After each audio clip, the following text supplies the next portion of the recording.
কিছু ইসলামিক দল রয়েছে যারা যখন এই পাশ্চাত্য থেকে কোনো জিনিস আবিষ্কৃত হয়, যখন পাশ্চাত্য থেকে কোনো জীবনবিধান, যখন পাশ্চাত্য থেকে কোনো আদর্শ যখন ঢুকিয়ে দেওয়া হয়, তখন এক প্রকারের মুসলিম স্কলাররা রয়েছে যারা সেই বিষয়টা তখন তারা সেই বিষয়টাকে ইসলামাইজেশন করার জন্য উঠে পড়ে লেগে যায়।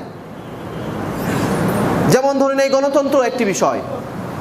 যখন ইসলামকে বাদ দিয়ে, ইসলামিক জীবন ব্যবস্থা এবং আল্লাহর মনোনীত ধর্ম ইসলামকে বাদ দিয়ে, শাসন ক্ষমতার ক্ষেত্রে, শাসনের ক্ষেত্রে খেলাফতকে বাদ দিয়ে যখন গণতন্ত্র ঢুকিয়ে দেওয়া হলো, তখন এক প্রকারের মুসলমানরা তারাও এই গণতন্ত্রকে ইসলামাইজেশন করার জন্য উঠে পড়ে লেগে গেল।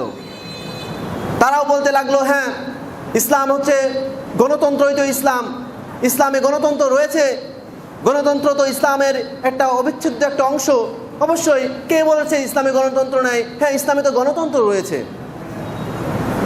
তখন তারা এটা কেমনভাবে উপস্থাপন করে যে ইসলামের গণতন্ত্র হচ্ছে, আজকে আমরা পশ্চিমাদেরকে কিভাবে ফলো করছি, তারা যেটা আমাদেরকে চাপিয়ে দিচ্ছে, তারা যেটা অনুসরণ করছে, তারা যেটা করছে আমরা তাদেরকে সেইভাবে হুবহু অনুসরণ করার চেষ্টা করছি।